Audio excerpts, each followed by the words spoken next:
Olha a cara do Nicolas, o Nicolas tá sério.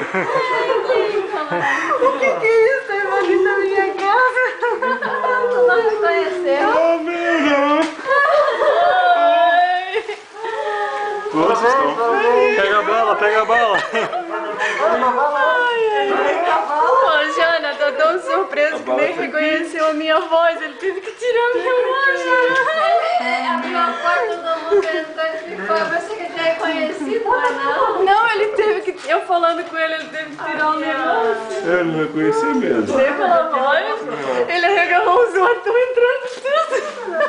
O que tem que fazer? Chamar mais? Mãe. Hã? Pega, tá gravando. Tá gravando?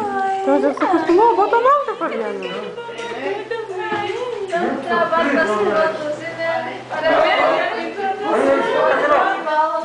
quero parabéns, pelo menos.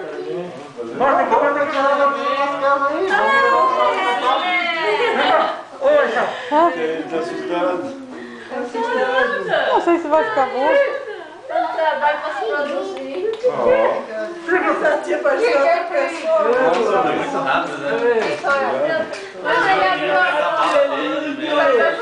esse Sérgio já entrou no fogo já.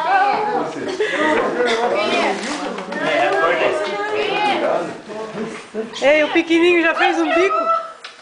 Ele? Aham. Não sei se vai ficar boa. Essa moça ela aqui tem Eu muito. achei, mas pensei que ele estava rindo pra nós, que ele tinha reconhecido.